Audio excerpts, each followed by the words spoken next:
Assalamualaikum warahmatullahi wabarakatuh. Bismillahirrahmanirrahim. Alhamdulillahi rabbil alamin. Wassalatu wassalamu ala dhatil mukammalati warahmatil munazzalah Sayyidina wa maulana Muhammad wa ala alihi at-tahirin wa ashabihi at-tayyibin. Salatan wa salaman daimaini mutawlazimaini bidawami mulkillah. Wa Ashabul Fadilah, tuan-tuan imam, Ashabul Fadilah, tuan-tuan guru, tuan-tuan yang dan perempuan yang dirahmati Allah. Sekali lagi kita merafakkan kesyukuran yang sepenuhnya kepada Allah Azza wa Jalla di atas limpah kurnia Allah. Kita dapat berjumpa lagi, dan dalam siri kali ini kita akan membincangkan perkara-perkara yang berkaitan dengan asas-asas pegangan seorang Muslim dalam hidupnya yang kita sebut sebagai akidah ataupun prinsip-prinsip beragama yang menjadi asas kepada keimanan dan kepercayaan seseorang. Dalam judul yang diwar-warkan, kita akan membincangkan sebenarnya dua buah penulisan. Yang pertama, Muqaddimah Idahud Dalil, yang dikarang oleh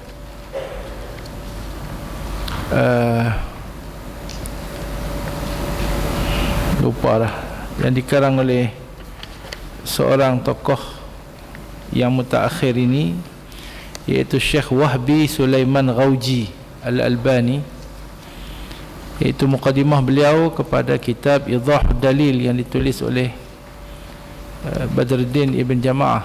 Malangnya dalam cetakan ini ada sikit kekeliruan, maka tidak dicetak bersama, dan kalau ada rezeki kita di masa yang akan datang, maka tumpuan kita pada perjumpaan kali ini hanya kepada matan dan syarah kepada matan Jauharatut Tauhid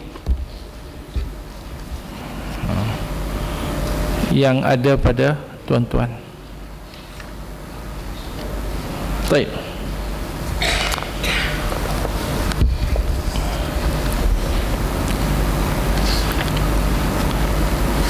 kita sebelum kita mula meneliti ataupun melihat apa yang terkandung dalam Jauharatut Tauhid ini dan syarahnya, sama-sama kita membaca surah Al-Fatihah, dan kita hadiahkan kepada pengarang matan ini, iaitu Syekh Ibrahim Al-Laqani, dan pensyarahnya daripada dunia Melayu ini, iaitu salah seorang ulama daripada negeri Sambas. Yang syarah yang kita romikan ini, dikatakan nama beliau adalah Syekh Muhammad Saleh Darat Sambas, dan dalam nuskah asal pun tidak dinamakan pengarang, hanya ditulis, diterjemahkan dia oleh seorang ulama Jawi. Taib lin Nabil Karim, li ashabihi al-kiram, wa li masyayikhina wa asatidatina, wa khususan ila muallifi hadzal matan wa syarihihi, syai'un lillahi lahumul Fatihah. A'udzu billahi minasyaitonir rajim. Bismillahirrahmanirrahim. Alhamdulillahi rabbil alamin, arrahmanir rahim, maliki yaumiddin. إياك نعبد وإياك نستعين اهدنا الصراط المستقيم صراط الذين أنعمت عليهم غير المغضوب عليهم ولا الضالين.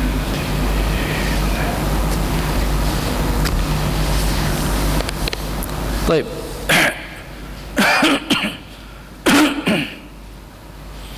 بسم الله الرحمن الرحيم. متن جوهرة التوحيد للإمام برهان الدين إبراهيم ابن هارون اللقاني المتوفى سنة 1041 من هجرة النبي صلى الله عليه وسلم. Matan ini amat ringkas, hanya ada 144 bait saja, dan seharusnya dihafal. Dan untuk kita mendapatkan view-nya, kita baca matan saja dulu depan sekali. قال المصنف رحمه الله ونفعنا الله به وبعلومه في الدارين آمين يا رب العالمين. الحمد لله على صلاته ثم سلام الله مع صلاته على نبي جاء بالتوحيد وقد عرى الدين عن التوحيد فأرشد الخلق لدين الحق بسيفه وهديه للحق محمد العاقب لرسل ربه وآله وصحبه وحزبه وبعد فالعلم بأصل الدين محتم يحتاج للتبيين لكن من التطويل كلت الهمم فصار فيه الاختصار ملتزم. Kalau ada salah baris itu tuan-tuan betulkan.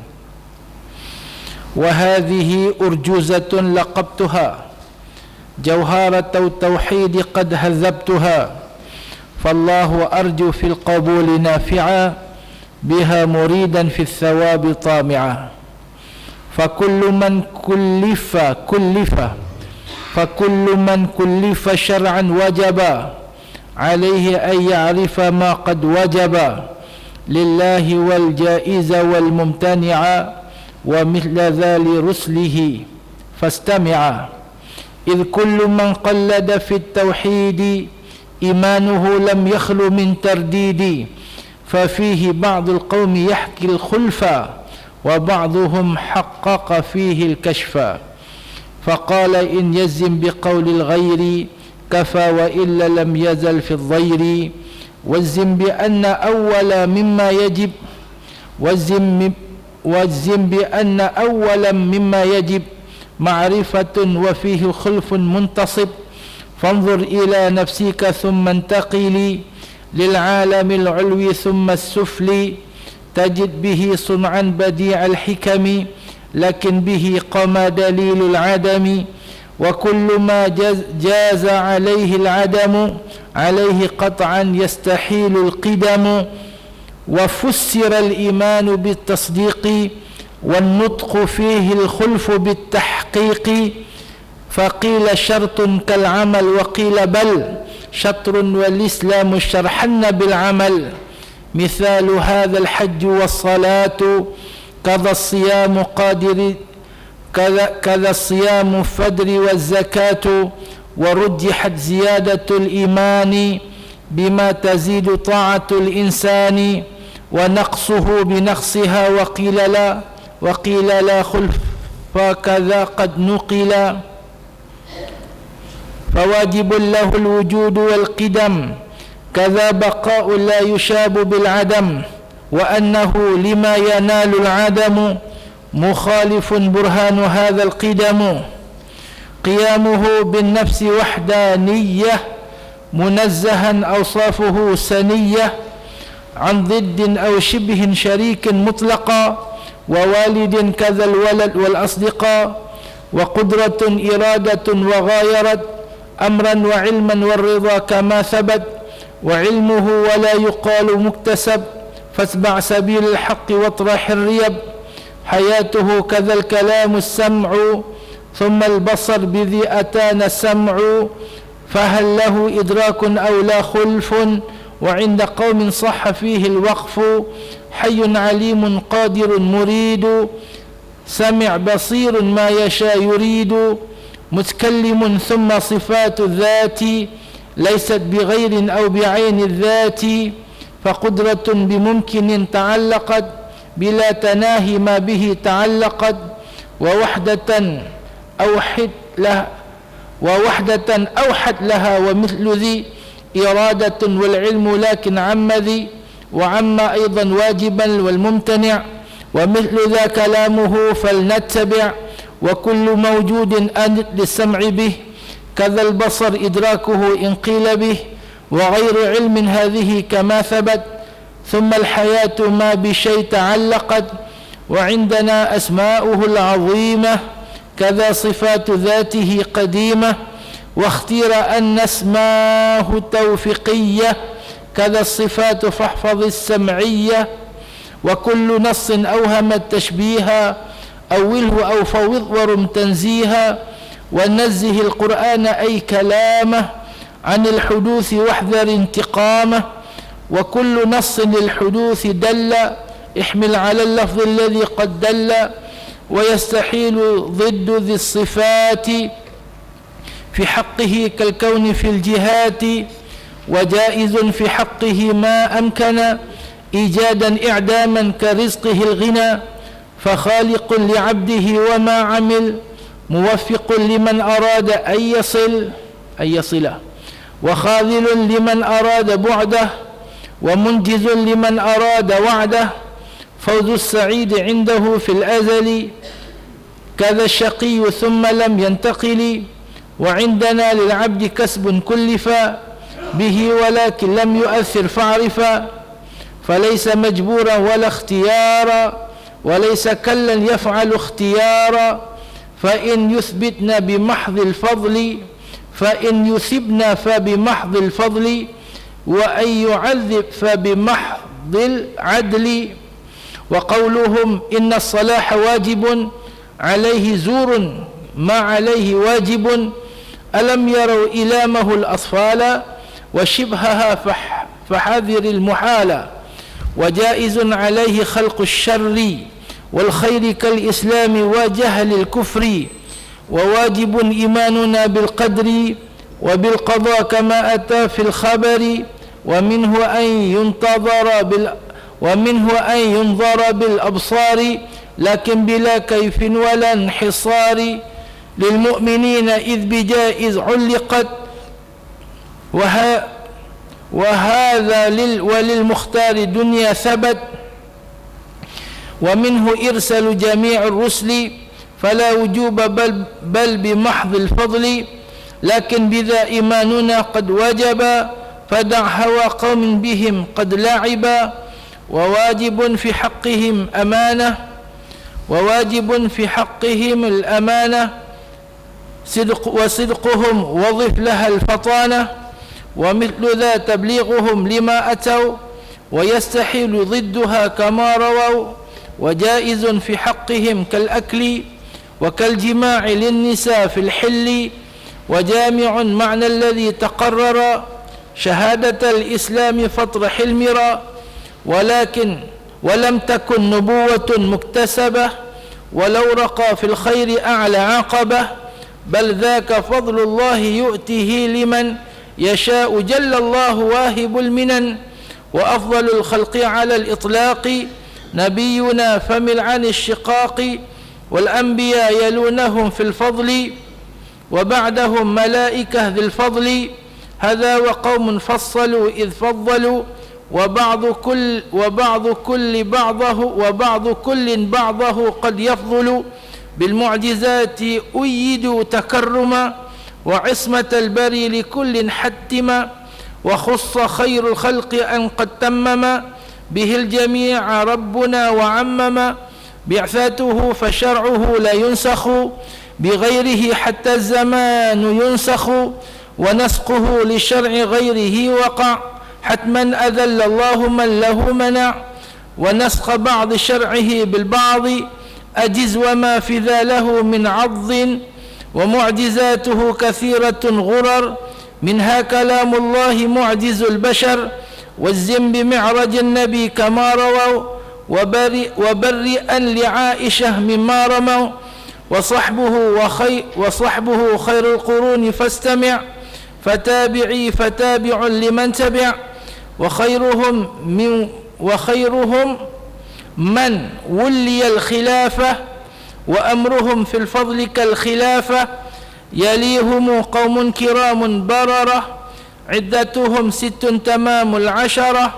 فأهل بدر العظيم الشأن، فأهل أحد بيعة الرضوان والسابقون فضلهم نصا عرف هذا وفي تعيينهم قد اختلف وأول التشاجر الذي ورد إن خضت فيه واجتنب داء الحسد ومالك وسائر الأئمة كذا أبو القاسم هداة الأمة فواجب تقليد حبر منهم كذا حكى القوم بلفظ يفهم وأثبتا للأولياء الكرامة ومن نفاها فانبذا كلامه ومن نفاها وعندنا أن الدعاء ينفع كما من القرآن وعدا يسمع بكل عبد حافظون وكلوا وكاتبون خيارة لا يهمل من أمره شيئا فعل ولو ذهل حتى الأنين في المرض كما نقل فحاسب النفس وقل الأمل فرب من جد لأمر وصل وواجب إيماننا بالموت ويقبض الروح رسول الموت وميت بعمره من يقتل وغير هذا باطل لا يقبل وفي فنى النفس لدى النفخ اختلف واستظهر السبك بقاها الذي عرف عجب الذنب كالروح لكن صحها المزني للبلا ووضح وكل شيء هالك خصصوا عمومه فاطلب لما قد لخصوا ولا تخذ في الروح إذ ما ورد نص من الشارع لكن وجد لمالك هي صورة كالجسد فحسبك النص بهذا السند والعقل كالروح لكن قرروا فيه خلافا فانظرا ما فسروا سؤالنا ثم عذاب القبر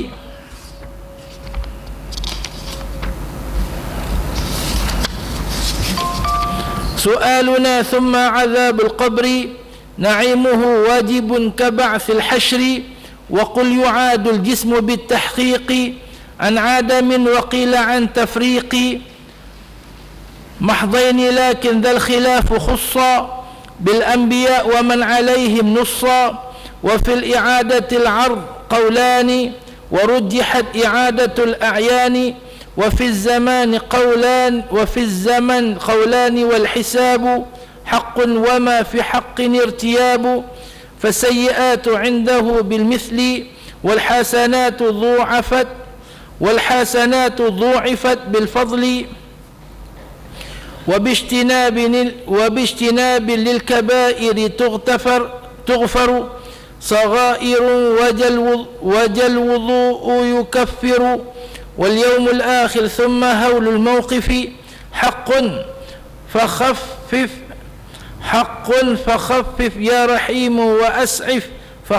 يا رحيم وأسعف وواجب أخذ العباد الصحف كما من القرآن نصا عرفا ومثل هذا الوزن والميزان فتوزن الكتب أو الأعيان كذا الصراط والعباد مختلف مرورهم فسالم ومنتلف والعرش والكرسي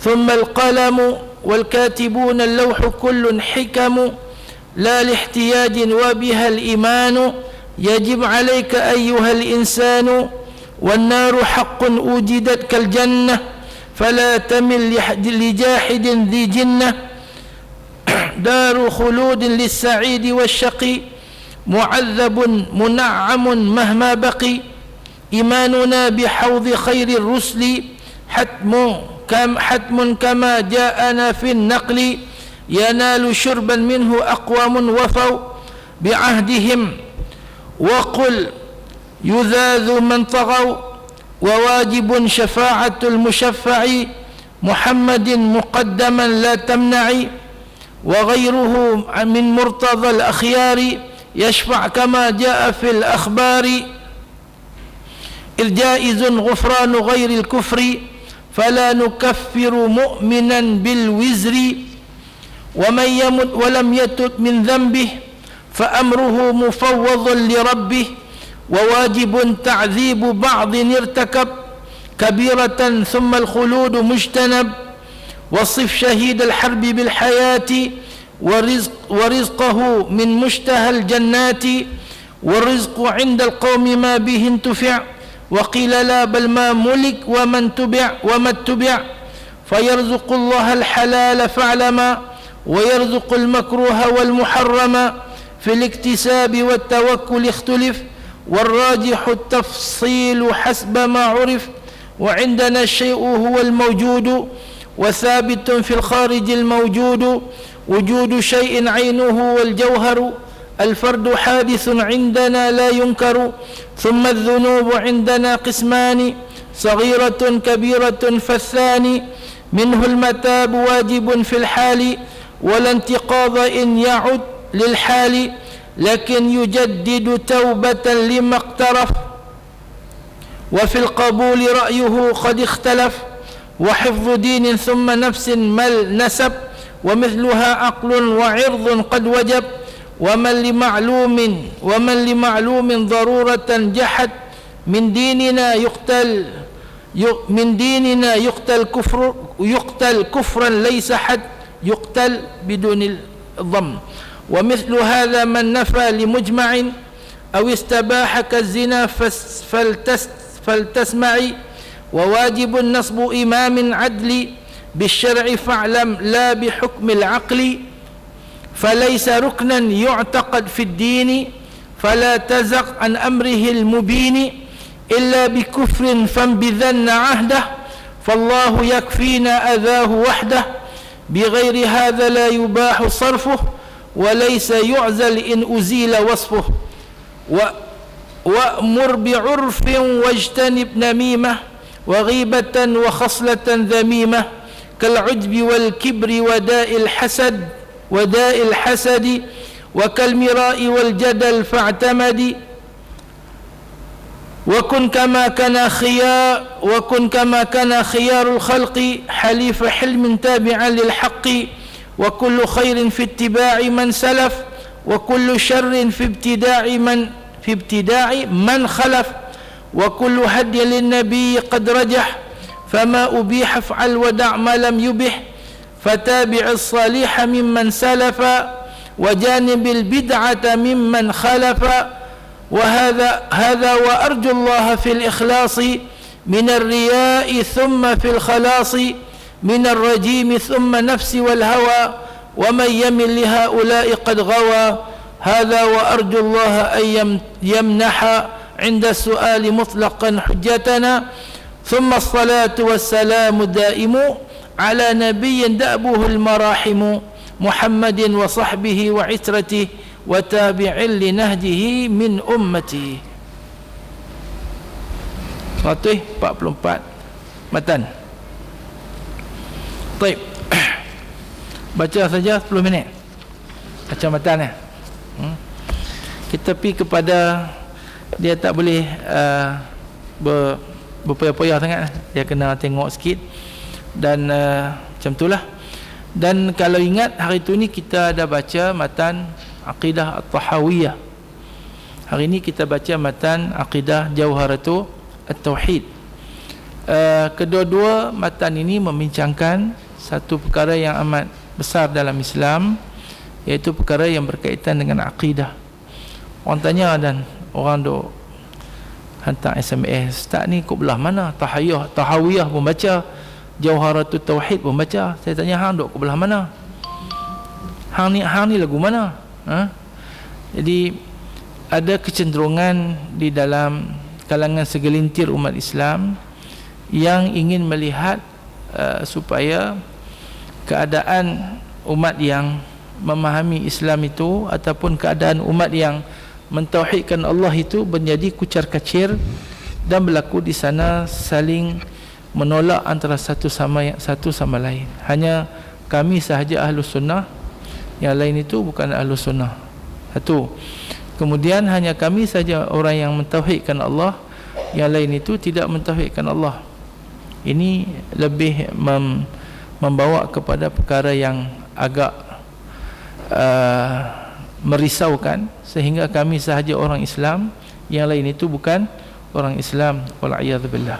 Jadi apa yang penting, tuan-tuan akan melihat bagaimana kalau kita dah menghabisi kedua-dua metod pendekatan, kedua-dua pendekatan ini dalam memahami akidah, bagaimana yang dibawa oleh Al-Imam At-Tahawi dalam akidah beliau dan syarah-syarah beliau, dan bagaimana yang dibawa oleh Al-Imam Al-Laqani dalam Jawharatul Tauhid. Dan yang menjadi satu perkara yang menarik perhatian di kalangan ulama-ulama silam, yang paling memberi perhatian, yang paling memberi tumpuan kepada matan At-Tahawiyah itu adalah para ulama Al-Asy'ariyah, ulama dalam mazhab Asy'ari. Dan orang lain tak ada, kecuali satu yang ulama silam, satu saja, Ibnu Abil Izz, daripada kalangan yang dikatakan Salafi, yang mensyarahkan matan akidah At-Tahawiyah. Yang lain adalah dibuat oleh ulama-ulama dalam mazhab Asy'ariyah, Ahlus Sunnah wal Jamaah, sehingga yang dikenali itu hanya syarah Ibn Abil Izz. Tuan-tuan lapang dada dalam perkara ini dan boleh membaca dengan teliti dan dengan akal yang waras, dan boleh mempertimbangkan. Dan akhirnya wallahu alam, apa yang kita dapati, beberapa perkara yang disebut sebagai pertelingkahan besar itu hanya pada istilahnya sahaja. Al-ikhtilaf istilahiyun wa laysa jauhariyan. Perbezaan itu pada pendekatan, pemahaman istilah dalam bentuk untuk memperjelaskan, dan bukan pada hakikat ataupun jauhari perkara yang dipertikaikan. Idzan la musyahada fil istilahat kama qala al ulama. Baik, kita pergi kepada kitab kita ini insya-Allah. Bismillahirrahmanirrahim. Alhamdulillah wa sallallahu ala tujatuh. Alhamdulillah wa sallallahu ala khairi khalqihi Muhammadin wa alihi wa sahbihi wa sallama. Qala al-musannif rahimahullah, Bismillahirrahmanirrahim. Alhamdulillah wa sallallahu ala khairi khalqihi Muhammadin wa alihi wa sahbihi wa sallama. Wa ba'd. Kemudian daripada itu, maka inilah satu syarah yang latif atas mukhtasar Jawharah At-Tauhid namanya, bagi syekh yang fadil lagi alim, Ibrahim Al-Laqani, nawwarallahu dharihahu. Semoga Allah menerangi tempat persemadiannya. Dan kunamai akan syarah Aqidatul Iman dalam syarah Jawhar Tauhid. Halnya kuibaratkan dengan bahasa Jawi supaya mudah bagi orang yang mubtadi, beginner dalam agama. Dan kupohonkan kepada Allah Ta'ala taufiq dalam sempurnanya dengan hormat penghulu kita Nabi Muhammad sallallahu alaihi wasallam. Ini Syekh pengarang ini salah seorang ulama daripada dunia Melayu kita, memulakan syarah kepada Jawharatul Tauhid ini dan menyatakan tujuan beliau adalah supaya dipermudahkan untuk dipahami dengan bahasa Melayu bagi orang yang baru belajar. Tapi tuan-tuan akan lihat bahasanya agak berbelit-belit. Saya pun heran pasal apa kami masa merumikan ini tidak kita buat seperti karangan-karangan yang lain, iaitu kita kekalkan dengan struktur bahasa yang agak sukar, tetapi kita kekalkan apa yang Syekh letakkan. InsyaAllah kalau ada kelapangan, kita akan cuba untuk memurnikan bahasanya.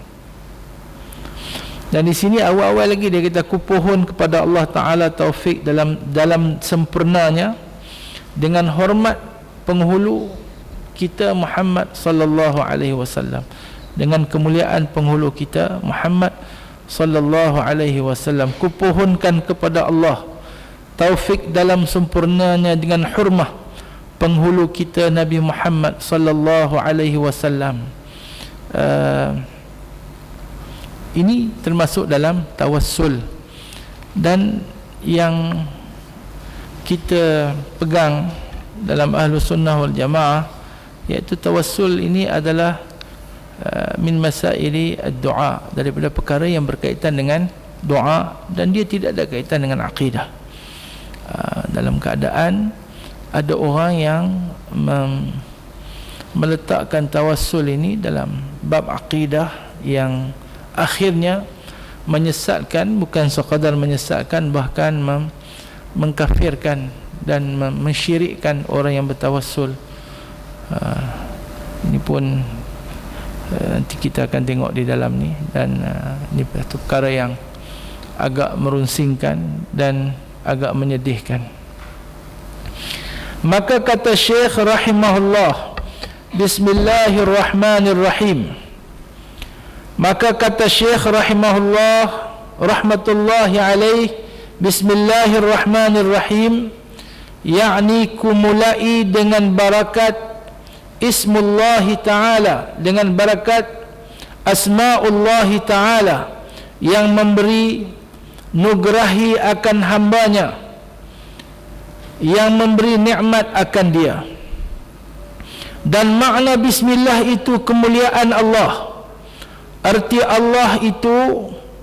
Allah ini zat wajibul wujud, yang bersifat kamalat, maha suci daripada sifat naqais.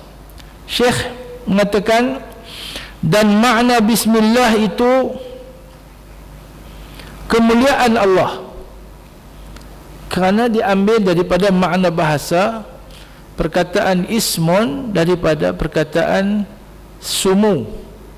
As-sumu, samawun, sama tinggi, sumu ketinggian, dan orang Arab dihazafkan waw di belakang itu dan diganti dengan alif di hadapan, ya. Ini min babil i'lali wal ibdal salah satunya. Dan daripada sumu dia menjadi ismun. Ada yang mengatakan daripada sumu dia menjadi simmah. Sumu simatun, simah tanda, dan akhirnya waw ta itu dihazafkan dan diganti dengan alif dalam ilmu saraf. Maka asal makna ism adalah tanda, asal makna tanda di situ adalah daripada as-sumu, ketinggian. Sesuatu yang menjadi tanda seseorang adalah kemuliaan dan keistimewaan yang dimiliki. Bismillah dengan arti bisumuillah, bi'azamatillah, dengan kemuliaan Allah Azza wa Jalla. Baik. Kemudian Allah zat yang wajibul wujud, yang bersifat dengan kamalat, yang bersifat dengan segala sifat kesempurnaan, maha suci daripada sifat naqais, maha suci Allah daripada segala sifat kekurangan. Maknanya Allah Azza wa Jalla adalah nama khas merujuk kepada Tuhan yang wajibul wujud, yang wajib wujud, yang bersifat dengan sifat, segala sifat kesempurnaan, sifat kamalat, yang mustahil bagi Allah Azza wa Jalla sifat an-naqais, iaitu sifat yang berbentuk kekurangan. Lepas tu kalau orang nak share kalimah Allah ni, kalau dia nak merujuk kepada Tuhan sahaja, agak ini pernah menjadi isu satu ketika dahulu dan agak kurang tepat. Saya tak nafikan di kalangan ilmuwan ada yang membenarkan dan ada yang tidak membenarkan, dan ada yang flip flop, sat bagi sat tak bagi, tak bagi pula lagi bagi pula, kan? Itu flip flop sikit. Tapi yang kita pegang pihak berkuasa pegang, dan sebahagian besar daripada ulama kita berpegang, iaitu ada beberapa istilah yang dikhususkan untuk umat Islam di gazet dan tidak sesuai untuk digunakan oleh orang yang bukan Islam untuk mengelakkan daripada berlaku kekeliruan. Kerana tugas kita yang paling utama, yang ujung tu tadi dalam matan tu dia sebut, adalah untuk menjaga agama, hifzuddin, untuk menjaga agama. Kalau ada sesuatu tindakan yang boleh membawa kepada meruntuhkan agama, kepada merosakkan agama, maka ia hendaklah disekat daripada awal lagi. Okey. Jadi dalam isu tu, kalau kita kata Allah sama dengan makna Tuhan, kita kata la ilaha illallah, apa maknanya? Tiada Tuhan melainkan Tuhan. La ilaha illallah, tiada Tuhan melainkan Tuhan. Tentu pun dah tak betul. Kemudian kalau Allah itu Tuhan, nanti kita akan jumpa Tuhan nama Jesus, Tuhan nama Maniam, Tuhan nama Lingam, Tuhan nama Krishna, Tuhan nama Buddha. Sekarang ni yang dipertuhankan, kita takut kalau Allah itu disamakan dengan Tuhan, Allah itu diertikan dengan Tuhan pada makna umum, maka kita akan jumpa Allah tu nama dia Jesus, Allah tu nama dia Krishna, Allah tu nama dia Lingam. Ini bukan untuk provokasi, sekadar memberi penjelasan kenapa kita tak benarkan, dan dia akan mengelirukan. Dan tuan-tuan, dalam perlembagaan kita, perlembagaan Malaysia ini dah diberi satu batasan, satu perkara yang kita rasa agak lapang, kerana dia memberi nafas yang amat luas kepada agama Islam, iaitu ada sekatan dalam perlembagaan yang menyebut tidak boleh didakwahkan, disebarkan agama selain daripada Islam kepada orang-orang Islam. Tak boleh. Kalau berlaku tu dia salah dan berlawanan dengan ruh perlembagaan Malaysia. Cuma dia tertakluk kepada satu akta yang disebut sebagai akta kawalan. Ada negeri yang gazet akta itu, dan ada negeri yang tak gazet. Antara yang tak gazetnya Pulau Pinang lah, Pulau Pinang, Melaka, Sabah dan Sarawak. Sini semua gazet. Jadi kalau tuan-tuan tengok orang mendakwahkan agama selain Islam kepada umat Islam, salah segi undang-undang, boleh ditangkap, boleh dipenjara dan sebagainya. Cumanya ada cubaan untuk memesra melayukan beberapa agama yang bukan Islam. Dan di antara cubaan memesra melayukan ini adalah dengan menggunakan istilah-istilah Islam dalam agama-agama tersebut. Dirujuk Tuhan dengan kalimah Allah.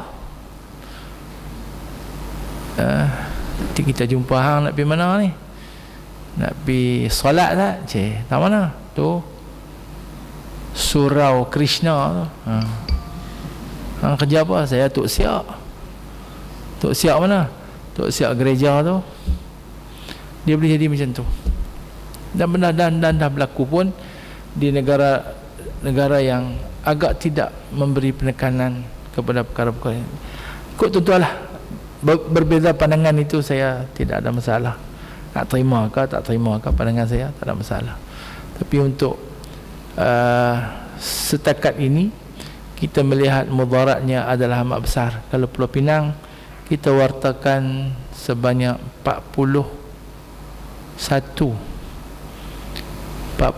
perkataan yang tak boleh digunakan oleh orang bukan Islam, supaya tidak menimbulkan kekeliruan. Kita ni ada sempadan dia, ada batasannya. Kita tak pernah bercakap pun masalah agama orang. Dia nak buat apa, dia nak buat apa. kerana kita menghormati hak masing-masing. Tapi yang kita heran, kenapa yang kita ini suka nak dicerobohi, nak dibolosi. Pasal apa? Kalau masalah hudud tak ada kena mengenang orang lain. Itu masalah kita.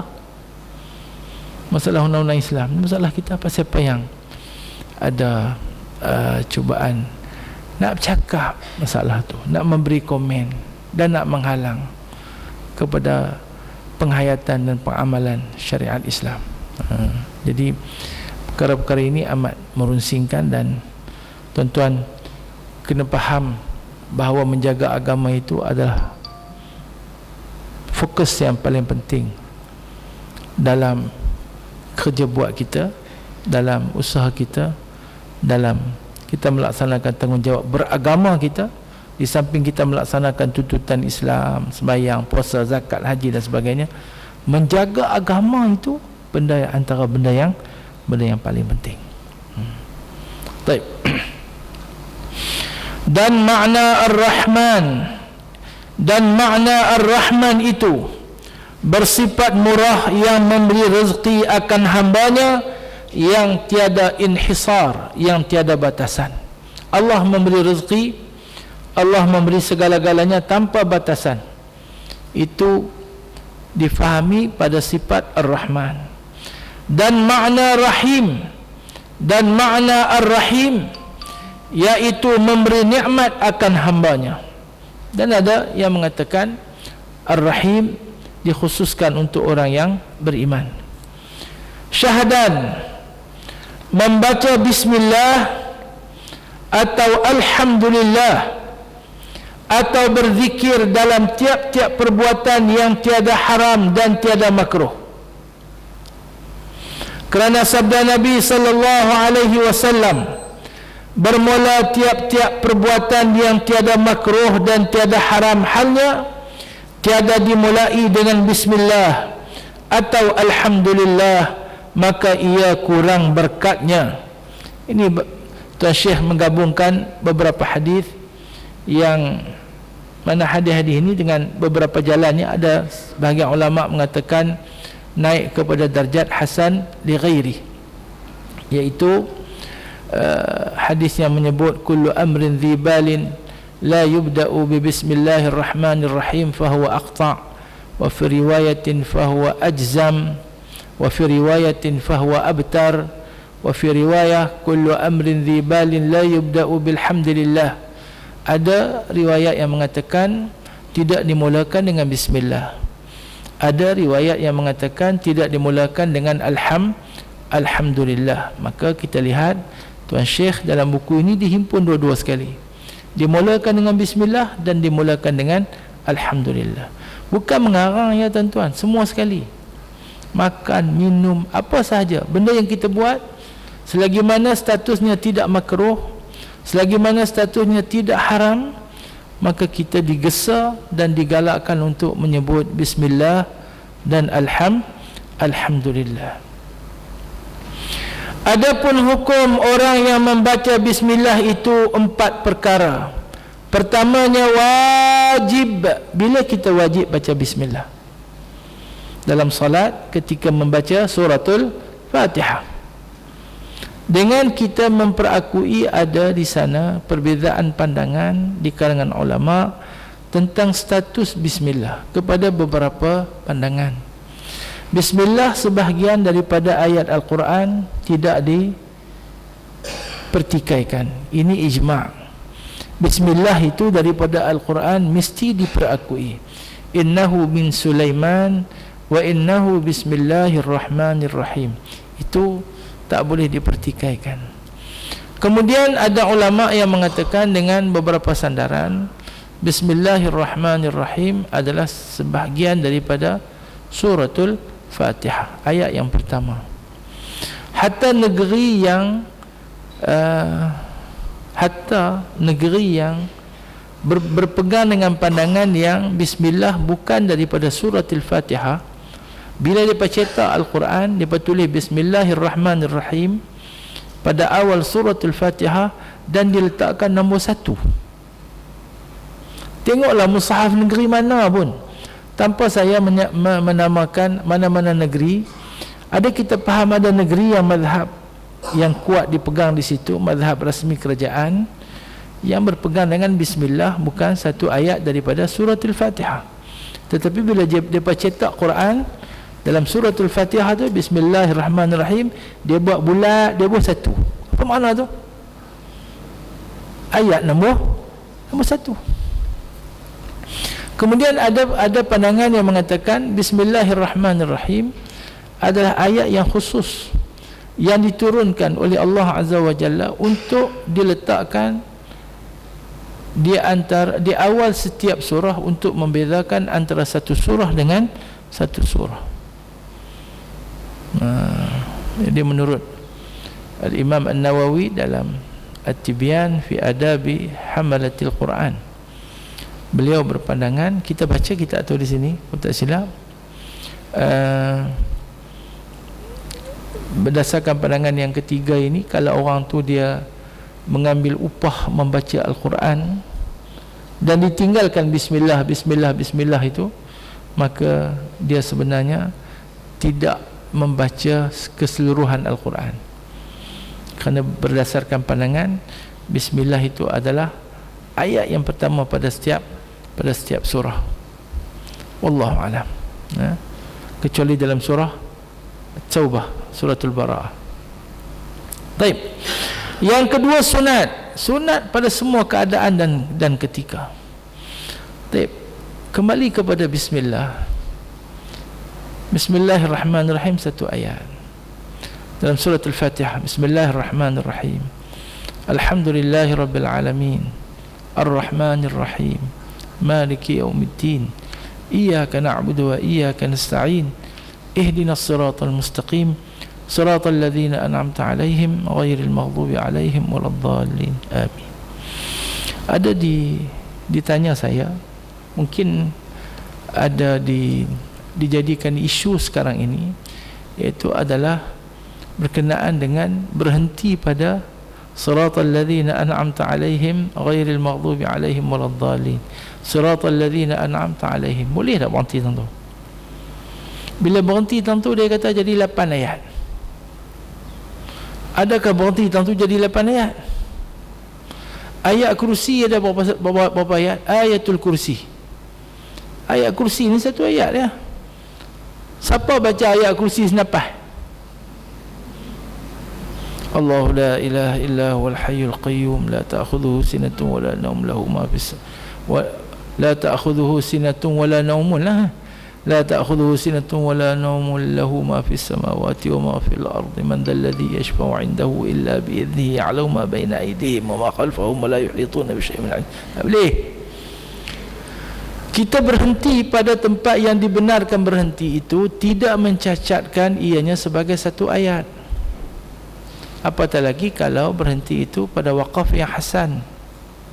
Ini tuan-tuan tanya orang-orang Quran lah, orang ahli-ahli Quran. Kecuali kalau dia berhenti siratal ladzina an'amta 'alaihim dengan niat mengatakan satu ayat, itu baru batal sembahyang dalam mazhab Syafi'i. Kalau dia niat kata ini satu ayat. Kalau dia tak niat begitu dan dia berhenti saja dan tak ada masalah. Ada satu benda yang digembar-gemburkan hari ini dan ramai yang kata tu imam ni yang tak sah.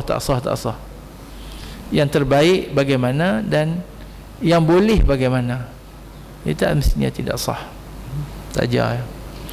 Yang kedua sunat, dan yang ketiga makruh ketika melakukan perkara yang makruh, dan yang keempat haram dibacakan bismillah ketika memulakan ataupun melakukan perkara yang diharamkan. Muqaddimah kitab.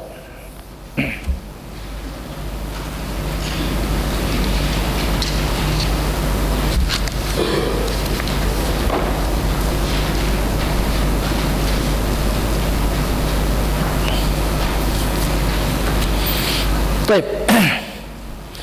الحمد لله على صلاته ثم سلام الله مع صلاته على نبي جاء بالتوحيد وقد عرى الدين عن التوحيد. Alhamdulillah, segala puji bagi Allah. Ala silatihi di atas pemberian-pemberiannya yang berhubung-hubung, silatihi. Thumma salamullah, kemudian salam Allah, ma'a salatihi, bersamaan dengan selawatnya, silatihi salatihi. Tuan-tuan belajar balaghah, ini termasuk dalam al-muhassanat al-badi'iyah, namanya jinas. Ini namanya jinas, salatihi silatihi. Ala nabiyyin jaa bitauhidi, ke atas nabi yang datang dengan tauhid. Wa qad 'ara ad-dinu 'anit tauhidi, dan sesungguhnya telah hilanglah daripada agama tu, daripada tauhid. Maka Syekh rahimahullah, kata Syekh rahimahullah, alhamdulillah, yakni tiap-tiap sifat uluhiyah lagi kamalat. Uluhiyah maknanya ketuhanan. Lagi kamalat itu tertentu bagi Allah subhanahu wa ta'ala. Baik. Syahadan, puji itu dibahagi pula atas dua bahagi. Puji itu dibahagi pula atas dua bahagi. Pertama, puji yang qadim, dan iaitu dua bahagi pula. Puji yang qadim kepada yang qadim, dan puji yang qadim kepada yang baharu. Dan kedua, puji yang baharu, dan iaitu dua bahagi pula. Puji yang baharu kepada yang qadim, dan puji yang baharu kepada yang baharu. Puji ini akhirnya kita dapati ada empat bahagi. Yang pertama, puji yang datang daripada zat yang maha qadim, zat yang qadim. Ini pun dalam tahawiyah dia sebut qadimun bila bidayah, baqin bila nihayah. Dan ada orang kata Allah Ta'ala tidak dinamakan dengan qadim kerana tak warid dalam Quran dan hadis Allah Ta'ala qadim. Ini pun satu perbincangan yang panjang. Taib. Pokoknya ulama-ulama kita al-ajilla yang kita percayai pada keilmuan mereka menggunakan kalimah qadim merujuk kepada zat Allah Azza wa Jalla yang maha mulia, yang wujud, yang tidak ada mula pada wujud. Yang kita maksudkan dengan qadim di situ adalah qadim zati, iaitu kewujudan Allah bila bidayah, yang tidak ada mula. Okey. Maka bila kata qadim merujuk kepada zat Allah. Dan makhluk ini disebut sebagai baharu, muhdath, yang wujudnya ada mula. Yang wujudnya ada mula. Okey.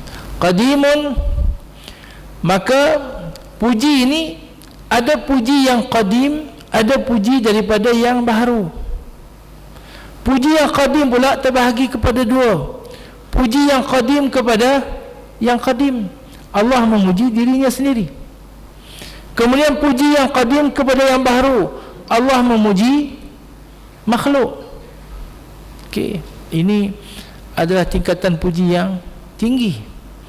Allah memuji dirinya, Allah memuji makhluknya, pujian daripada Allah Azza wa Jalla. Sehingga ada ulama yang mentafsirkan wala dzikrullahi akbar wallahu ya'lamu ma tasna'un.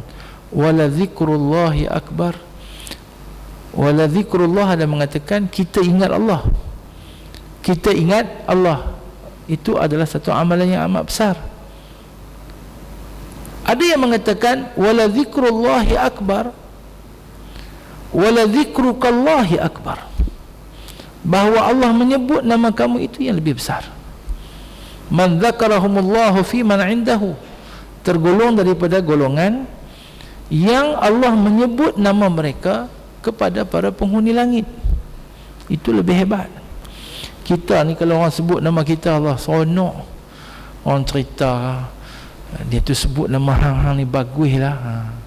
Makcik tu kata hang ni bagus lah, hang ni segak lah, hang ni apa nama, baik lah, baik hati lah. Kalau ada anak lagi nak ambil buat menantu lah, kembang kan.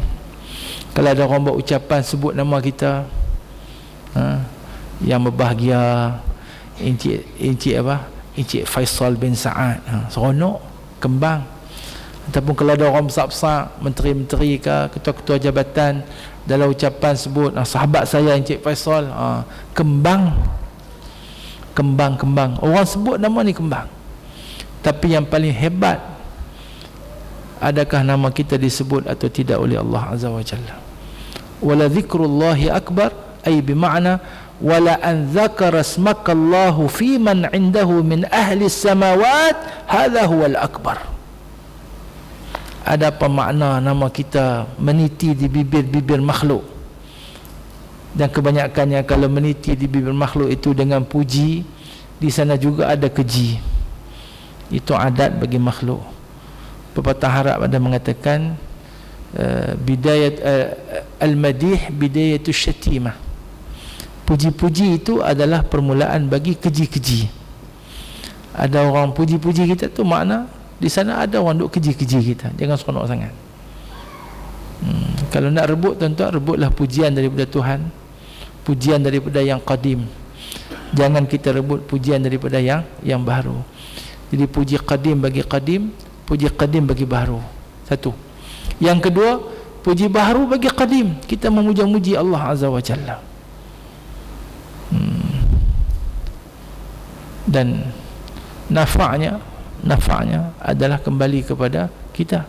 In ahsantum li anfusikum wa la in asa'tum falaha. Kalau kamu melakukan kebaikan, dan zikrullah, memuji Allah ini satu yang dituntut dalam agama. Dan nafa'nya kamu akan mendapat keampunan dan kasih sayang daripada Allah Azza wa Jalla. Dan puji yang paling tak pakai sekali, puji hak bawah sekali, iaitu puji makhluk kepada makhluk. Puji yang baru kepada yang baru. Yang tu yang kita duk kembang sangat. Puji-pujian, penghargaan dan sebagainya. Baik.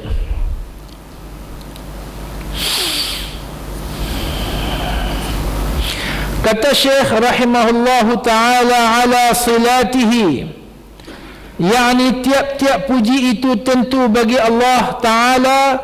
Kenapa? Kerana rahmat Allah Azza wa Jalla. Ala silatihi, ala rahmatihi. Ala silatihi, Syekh pengarang di sini mengkhususkan rahmat Allah Azza wa Jalla dengan makna silatihi. Artinya rahmat Allah yang berhubung-hubung, yang tidak putus-putus. Syahadan dibahagi pula puji itu atas 4. Yang ni taksimat ni istilahi, dan kalau tuan-tuan agak rasa keberatan untuk memahaminya, tak apalah, dengar sekaligus ya. Baik.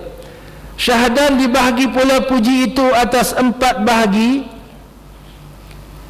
Pertama, puji lughawi. Namanya puji lughawi, artinya puji pada bahasa, iaitu memuji kepada Allah Ta'ala dengan lidahnya sebab muqabalah dengan nikmatnya, muqabalah sebab pertembungannya dengan nikmat Allah, atau tiada muqabalah dengan nikmat, maka iaitu puji lughawi namanya. Puji lidah, sama ada kerana menerima nikmat ataupun tidak. Yang kedua, puji istilahi, iaitu memuji Allah Azza wa Jalla sebab Allah memberi nikmat, sebab memberi nikmat Allah Ta'ala atau lainnya, sama jua memuji dengan lidah atau dengan jawarih, dengan badan seperti kaki, tangan, mata, telinga, atau dengan hati, maka iaitu puji istilahi namanya. Jadi dalam puji istilahi, kata Syekh rahimahullah, puji istilahi ini dia bukan hanya dengan bahasa, dengan lidah, tetapi dia merangkumi 3 perkara, dengan bahasa, dengan anggota, dan dengan hati dan sanubari. Itu puji istilahi. Yang mana puji istilahi ini disebut oleh ulama sebagai syukur. Itu yang keempat. Yang ketiga, Dan ketiga, puji syukur yang lughawi.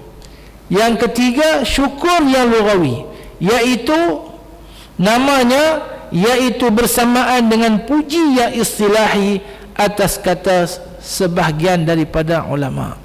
Jadi kita boleh boleh faham di sini kedudukan antara puji dengan syukur.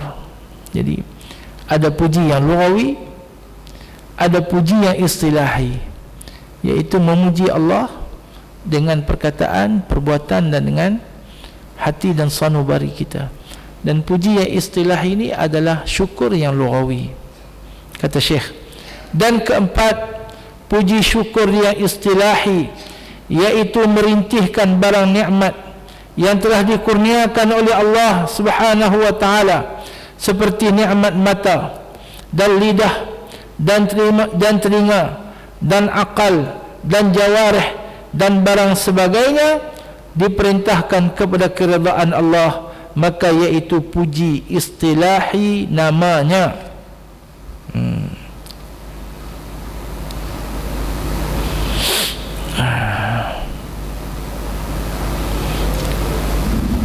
Okey, tuan-tuan boleh faham di situ. Yang kata puji istilahi iaitu merintihkan, iaitu memerintahkan,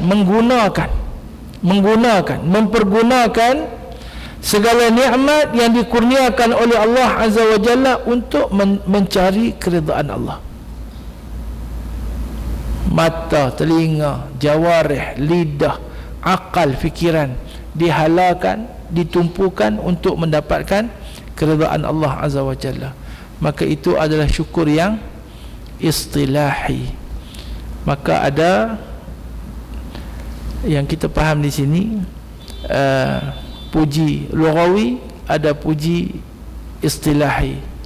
Puji istilahi ini adalah syukur lughawi dan ada syukur istilahi. Mensyukuri Allah,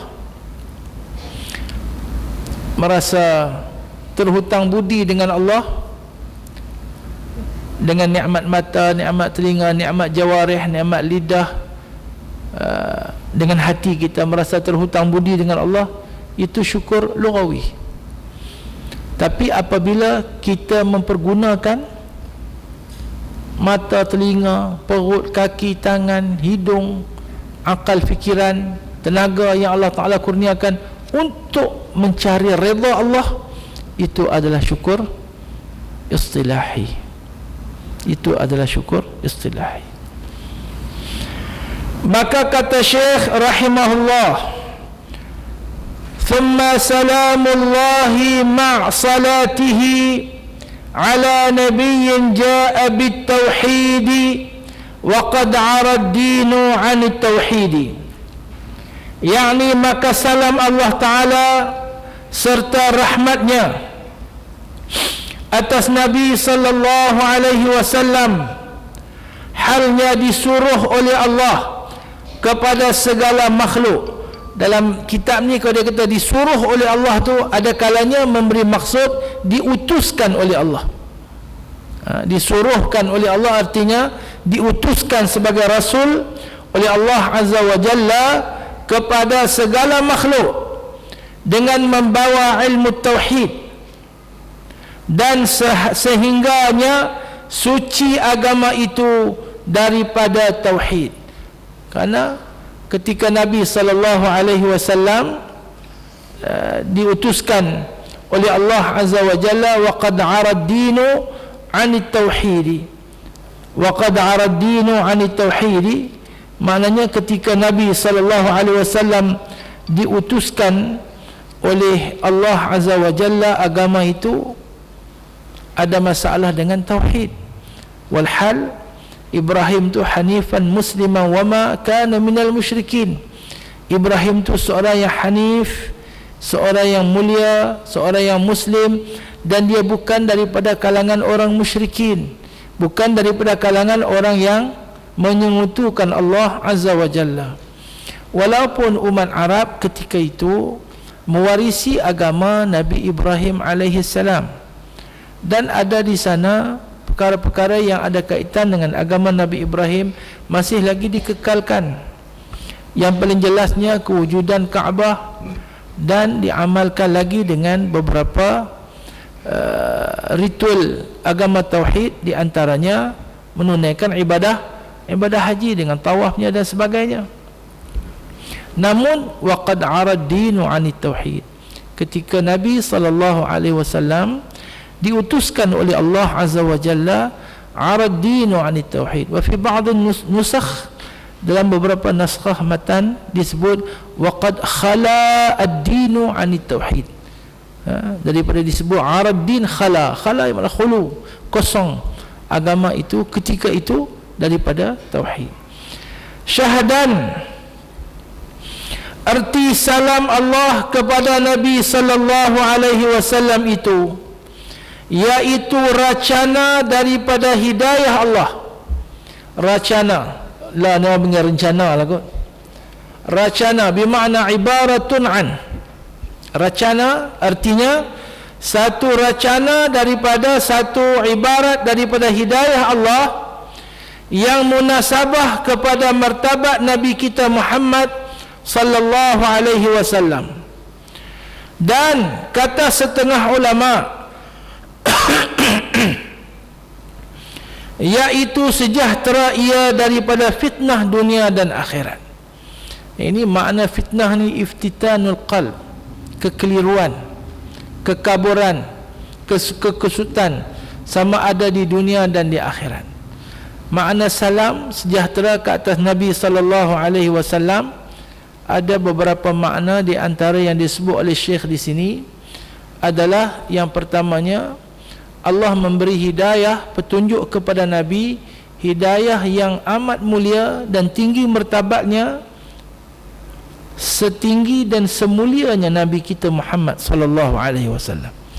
Dan ada yang mengatakan salam itu adalah assalamatu anil fitan. Allah Ta'ala menyelamatkan Nabi kita daripada fitnah. Fitnah ni bukan selamat daripada orang buat fitnah kat dia. Ni satu masalah orang Melayu. Dia faham fitnah ni dengan makna cerita bohong yang direka-reka, yang dan disandarkan kepada seseorang, kan? Katalah orang buat fitnah, nak bagi contoh kat orang payah, bagi contoh kat saya lah. Orang buat fitnah kata saya, apa dia, ni ikut bahasa Melayu, orang buat fitnah kata saya menikah 10, contohlah. Ini fitnah dalam bahasa Melayu. Dan kita pun buat dalil, al-fitnatu asyaddu minal qatl. Fitnah itu lebih besar daripada membunuh. Tidak. Makna al-fitnatu asyaddu minal qatl tidak merujuk kepada fitnah yang sebegitu. Dia merujuk kepada kekeliruan, kekaburan, kerja-kerja jahat, termasuk dalam fitnah. Pemberontakan termasuk dalam fitnah. Sebab itu ayat Al-Baqarah 217, tuan-tuan tengok, yas'alunaka 'anil syahril haram qitalin fihi qul qitalun fihi kabirun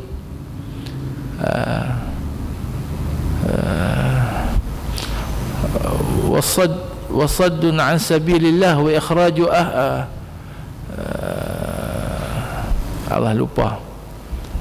Maknanya kemudian ujung tu Tuhan kata wal fitnatu asyaddu minal qatl, berkenaan dengan berlaku peperangan dalam bulan haram, kan? Ada sebagian sahabat yang memerangi sebahagian orang-orang musyrikin di hujung bulan Jamadil Akhir, dan ada kekeliruan, adakah peperangan itu masuk dalam bulan haram ataupun masih di luar bulan haram. Jadi orang cakap masalah itu jadi isu.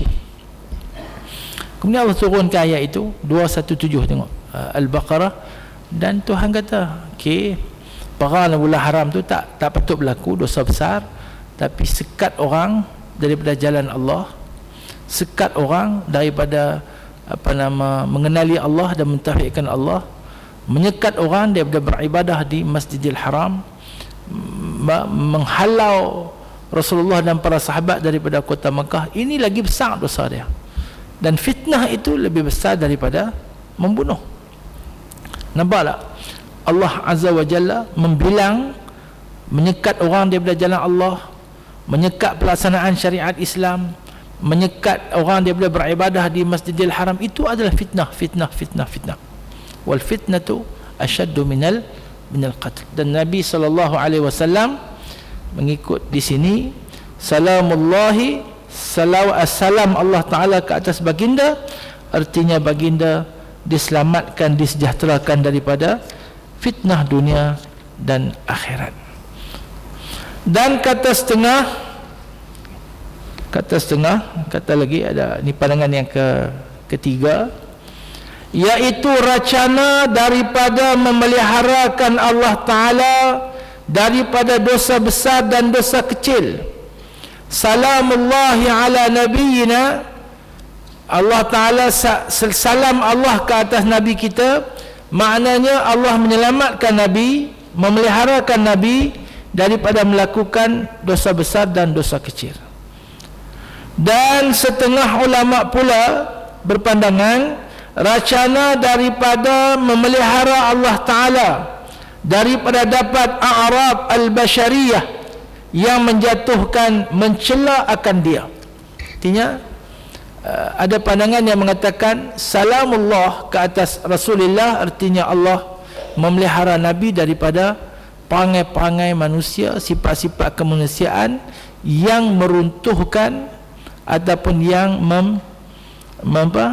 yang menjatuhkan martabat kemuliaan baginda sallallahu alaihi wasallam. Contohnya kena penyakit hak pelik-pelik, kena penyakit sopak ke, ataupun rengkat ke, ataupun ada kecacatan yang tertentu, ataupun ada perangai manusia biasa, tapi perangai itu tak layak bagi Nabi sallallahu alaihi wasallam. Lo'lang ke, tahu lo'lang? Gatai merenyam ke, tak ada pada baginda sallallahu alaihi wasallam. Ni contoh saya bagi. Jadi fahamlah tuan-tuan, makna salamullah, salam Allah Ta'ala atas Nabi itu ada 4 pandangan di kalangan ulama. Yang pertama, lupalah, mengaji buluh kasap, boleh hujung sikit lah, pangkai lesak semua. Apa dia? Yang pertama, lupalah. Apa dia yang pertama? Tak tahu ada dalam tu. Hang mengaji ke tak lah, buka surat berapa hang buka. Yang pertama, hidayah Allah yang bersesuaian dengan martabat Nabi sallallahu alaihi wasallam. Yang kedua, diselamatkan daripada fitnah dunia dan akhirat. Yang ketiga, diselamatkan daripada apa? Dosa besar dan dosa kecil. Dan yang ketiga, diselamatkan daripada perangai dan perkara-perkara yang berbentuk kemanusiaan tetapi yang tidak layak dengan kedudukan baginda yang tinggi dan mulia di sisi Allah Subhanahu wa taala. Baik. Dan arti selawat, apa makna selawat? Dan arti selawat atas Nabi sallallahu alaihi wasallam iaitu rencana daripada memberi anugerah Allah Ta'ala dengan anugerah yang tiada inhisar, yang tiada batasan, disertakan dengan ta'zim, disertakan dengan kemuliaan, memuliakan dan mengagungkan. Adapun selawat daripada Allah Ta'ala itu rahmat namanya, dan daripada malaikat itu istighfar namanya, dan daripada manusia dan jin itu doa namanya, dan daripada haiwan dan jamadat, jamadat ni benda-benda yang tidak bernyawa dan barang sebagainya, itu ibtihal dan tadarru' namanya, yakni iqrar. Subhanallah. Jadi innallaha wa malaikatahu yusalluna 'alan nabi ya ayyuhalladzina amanu sallu 'alaihi wa sallimu taslima. Allah dan para malaikat berselawat ke atas Nabi sallallahu alaihi wasallam. Wahai orang yang beriman, selawatlah ke atas baginda sallallahu alaihi wasallam dan ucapkanlah salam ke atas baginda, taslima dengan sepenuh-penuh dengan sebenar-benar salam. dalam ayat itu dimulakan dengan selawat, dan dalam sunnahnya yang waridnya mesti dimulakan dengan selawat, kemudian baru dengan salam. Ada sebahagian daripada orang yang mensyarahkan matan Jauharah ini mengatakan Tuan Syekh dalam matan ini membawa dengan salam dulu. Kenapa? Jawapan dia satu saja, lidharurati sya'riyah, kerana nak bagi teli pantun tu, kalau bubuh selawat di depan, selawat di belakang. Tapi mesti ada selawat dan salam. Ada yang mengatakan pada selain daripada yang warid daripada baginda sallallahu alaihi wasallam, kita hendaklah berselawat dan bersalam, mengucapkan selawat dan salam dua-dua sekali. Ada yang mengatakan selawat saja tanpa salam makruh, kecuali pada tempat-tempat yang dinaskan selawat saja. Wallahu a'lam. Baik. Adapun selawat daripada Allah Taala itu rahmat namanya. Innallaha wa malaikatahu yusalluna 'alan nabi. Allah dan para malaikat yusalluna 'alan nabi. Allah berselawat ke atas nabi. Artinya Allah memberi rahmat ke atas Nabi sallallahu alaihi wasallam. Man shalla alayya marrah sallallahu alaihi biha 10. Sesiapa yang berselawat ke atasku satu selawat, Allah akan berselawat ke atasnya 10 selawat. Artinya siapa yang mendoakan untukku sekali doa, Allah akan memberi rahmat kepadanya 10 kali ganda. Subhanallah. Allahumma salli ala Muhammad wa ala ali Muhammad wasallim tasliman katsira ya arhamar rahimin. Dan daripada para malaikat itu istighfar namanya.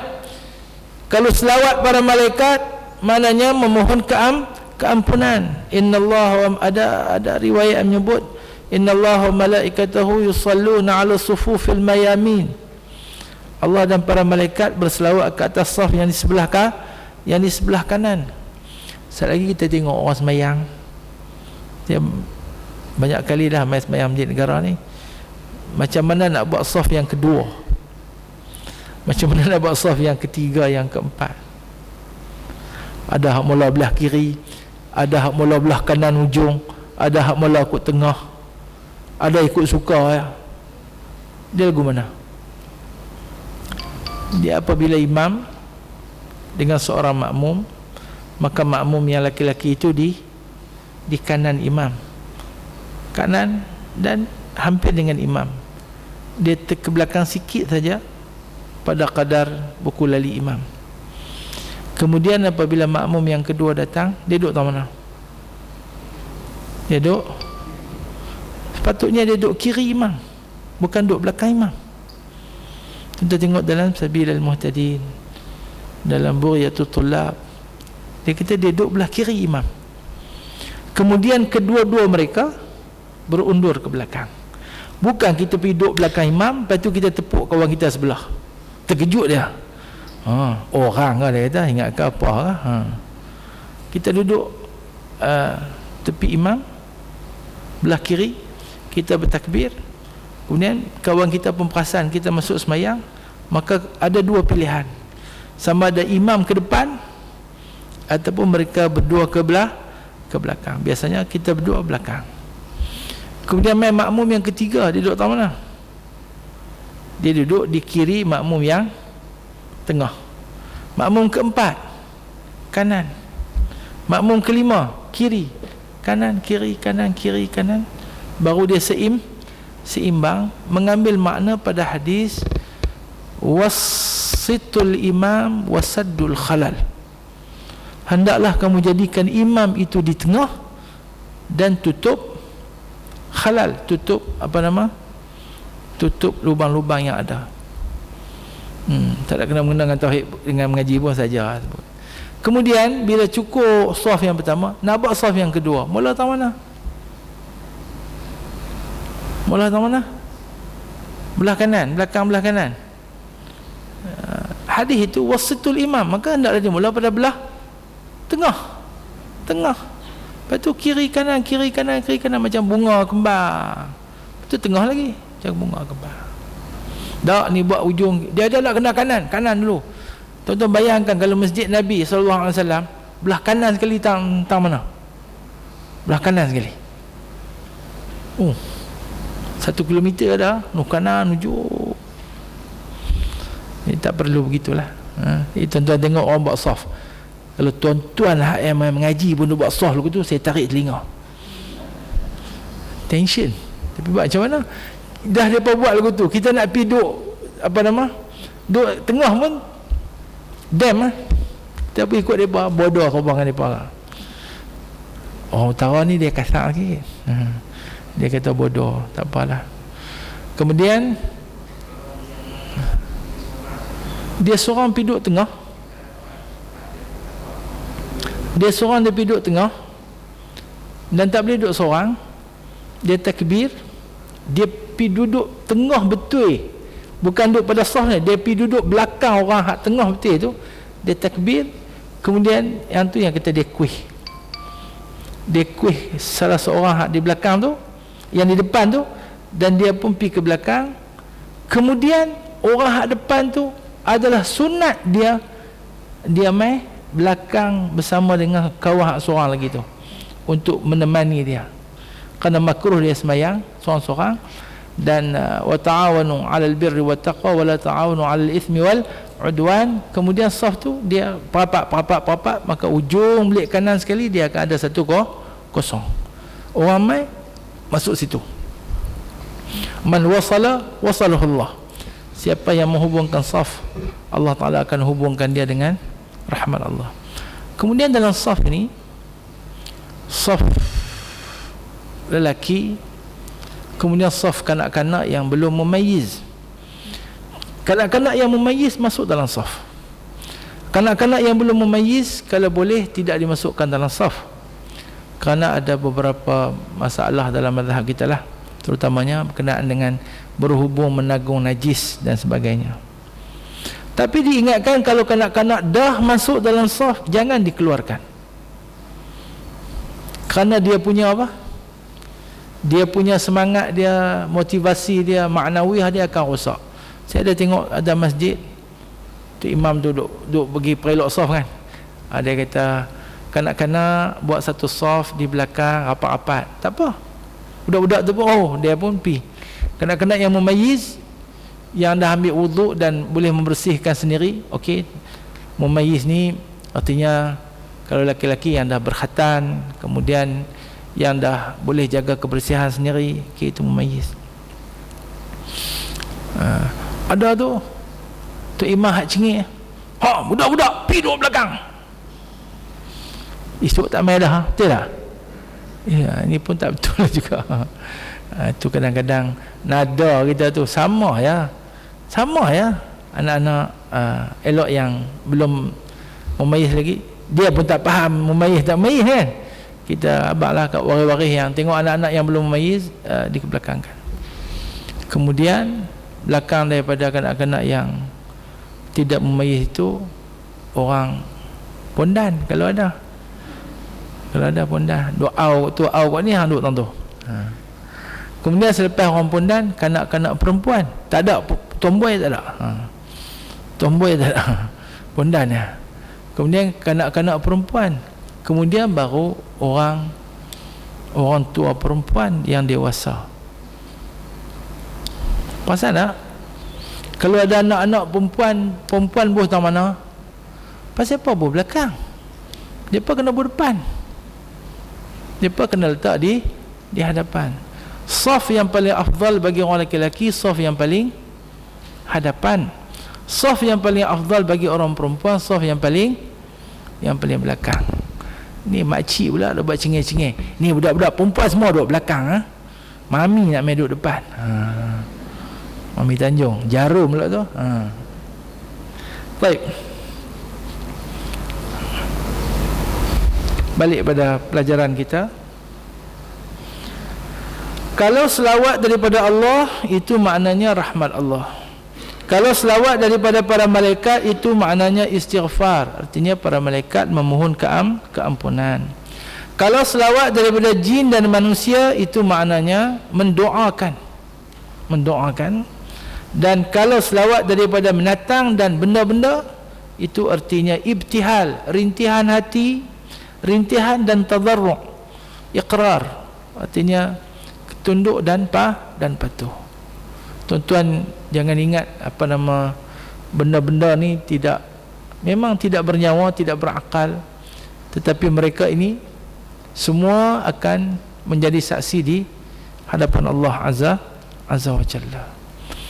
Kemudian dalam hadis yang sahih, bagaimana tongkuai, bahasa kita lah tongkuai tongkuai kurma pun kenai Nabi, tongkuai kurma pun menangis dan teriak meraung kerana rindukan Nabi sallallahu alaihi wasallam.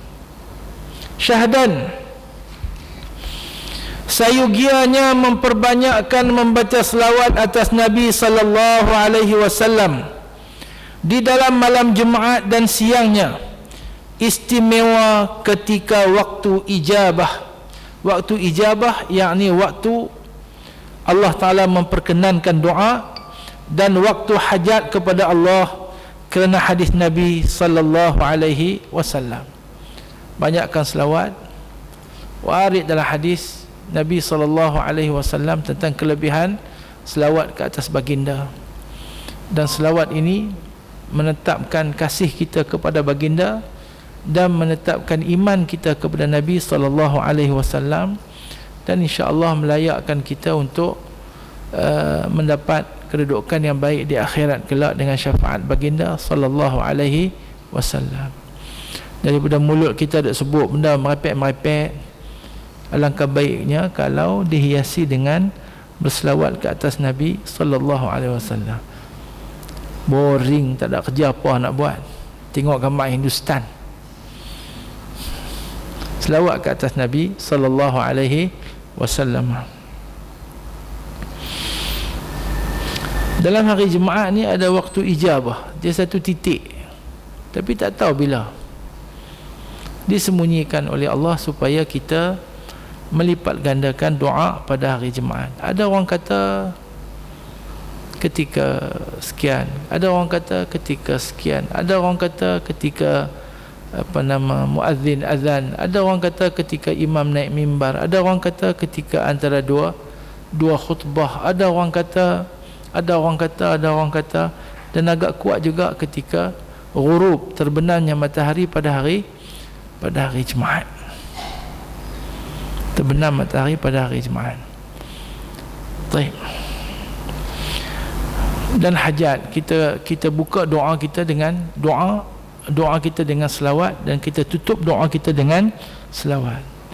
Dan ada hadis yang menyebut la taj'aluni kaqidahir rakibi atau la taj'aluni kaqadahir rakibi bal ja'aluni fi awwali kulli du'ain wa fi wasatihi wa fi akhirih.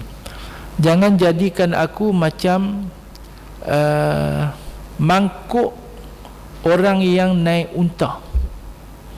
Orang naik unta, dia akan belah belakang dia tu ayak, bekalan air dia buh belakang. Kemudian mangkuk dia nak minum pun, cawan dia tu dia buh belakang juga. Jangan aku buat macam mangkuk ayun tu lah. Jangan kamu buat macam mangkuk yang bubuh belakang unta tu. Iaitu bila doa last sekali wa sallallahu ala Muhammad. Tapi bali ja'aluni fi awwali kulli du'a. Selawat ni pada awal doa. Wa fi wasatihi, pada pertengahan doa. Wa fi akhirih, dan pada akhiran doa. Itu yang sebaiknya, berdoa pada awal, pertengahan dan berselawat pada awal, pertengahan dan akhir doa. Wallahu a'lam. Dan makruh membaca selawat di dalam tempat yang najis dan ketika bersin. Dan makruh pula barang yang kerjakan oleh orang dengan membaca selawat waktu harus, iaitu saat bid'ah dan sesat, jikalau berubah makhraj hurufnya, istimewa dengan main la'ab dan tertawa, dan ada kalanya menjadi kufur atas yang demikian itu jikalau berubah maknanya serta diqasadnya kerana ta'zim, kerana hormat ta'zim. makruh baca selawat pada tempat najis, main-main tak boleh dengan selawat. Pada ketika melakukan benda-benda yang tak sepatutnya, mengubah makhraj huruf dan sebagainya. Dan makruh pula yang diifratkan selawat daripada salam. Selawat saja tidak ada salam, Allahumma salli ala Muhammad saja, tak ada wasallim. Ini ada pandangan yang mengatakan makruh. Dan sunat membaca selawat ke atas sekalian Nabi yang tiada khilaf ulama pada Nabi. Artinya boleh selawat ke atas sekalian Nabi, dan Nabi yang tidak ada khilaf bahawasanya ia Nabi. Dan sunat pula membaca selawat atas segala Rasul. Dan makruh membaca selawat dan salam selain daripada Nabi dan Rasul, melainkan jikalau tabi' salah satu daripada keduanya. Syahadan, tabi' ni maknanya mengikuti. Sunat membaca taradhi atas sekalian sahabah dan ulama, halnya khilaf atas setengah ulama. Taradhi mengatakan radhiyallahu anhu, sunat mengatakan radhiyallahu anhu kepada sahabat Abu Bakar radhiyallahu anhu, Umar radhiyallahu anhu, dan ulama pun boleh juga. Al-Imam Syafi'i radhiyallahu anhu, Al-Imam Malik radhiyallahu anhu, Imam Nawawi radhiyallahu anhu. Halnya khilaf atas setengah ulama.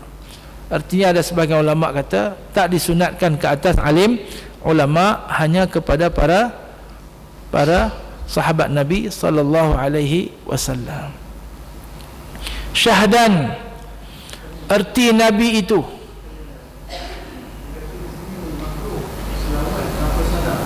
iya,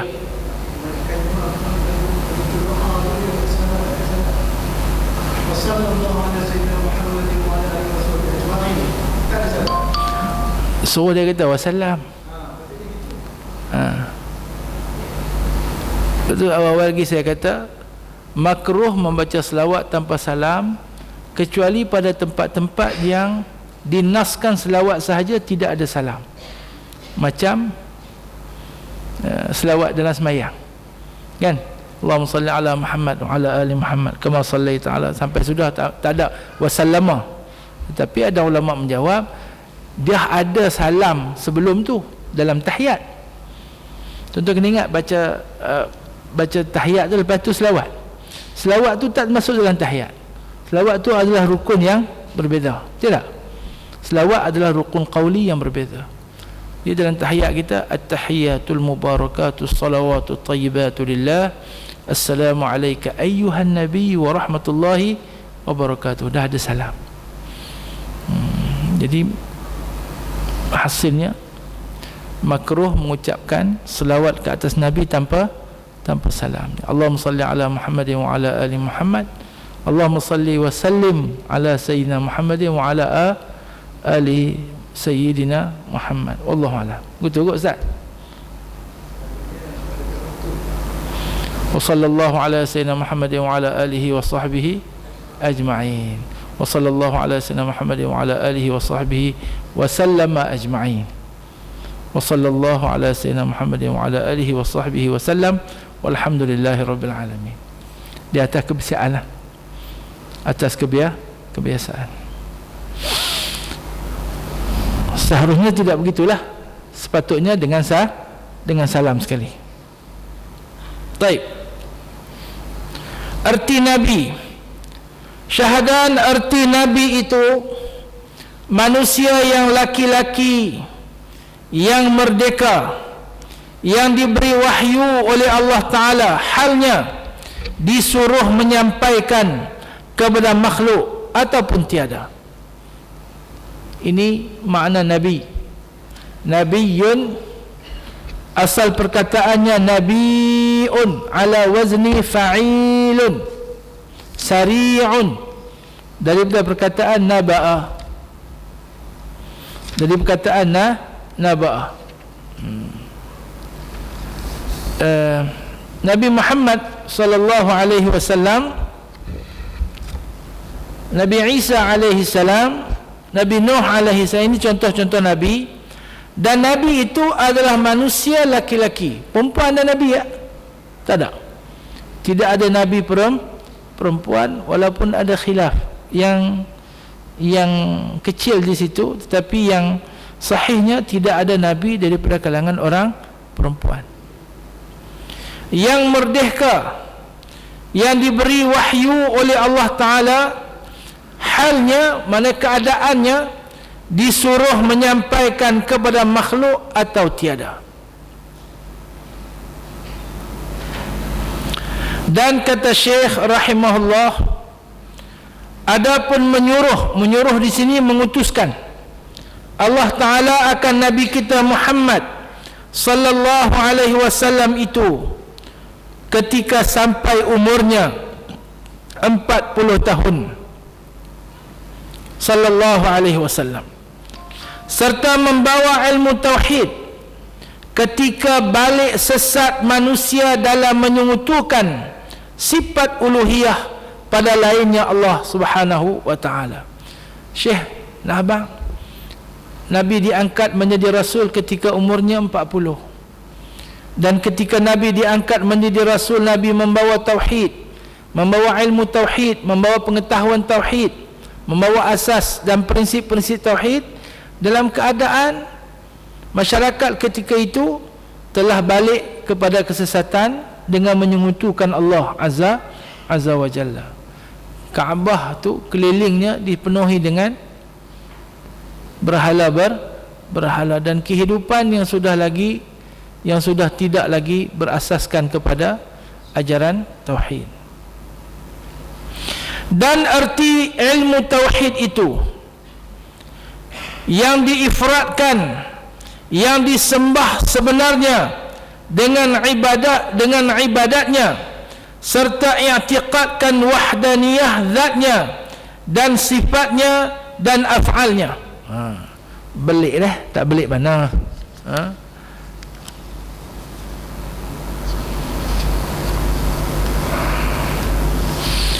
Dan arti ilmu tauhid itu, makna tauhid apa? Mengifratkan yang disembah, mengifratkan yang disembah, maknanya mengesahkan. Ifrat ni makna esahkan, beriktikad dengan bahawasanya tidak berbilang-bilang yang disembah. Bila kata menyatukan yang disembah, bahaya. Menyatukan ni benda tu dia banyak ambil buat apa nama, rumpui tu rangkum bagi jadi satu. Tak, bukan begitu. Mengesahkan ni maknanya beriktikad dengan tidak ada berbilang-bilang, menyemanggakan. Menyemanggakan, tuan-tuan payah faham lagi. Semangga tak? Semangga tu asah, Kelantan kata asah, maknanya tidak berbilang. Itu ulama kita susah sikit dia nak guna perkataan menyatukan. Kerana menyatukan tu tuan-tuan faham, menyatukan tu benda tu berkecil-kecil kita ambil, kita bersatu. Tak, dia bukan begitu. Jadi tauhid ni maknanya mengifratkan yang disembah dengan sebenarnya, yakni Allah Ta'ala, dengan ibadahnya, dengan memberikan pengabdian diri kepadanya, serta i'tiqadkan, serta kita mempercayai, mempertegaskan dalam hati kita wahdaniyah, keesaan zatnya dan sifatnya dan af'alnya, zatnya dan sifatnya dan perbuatannya.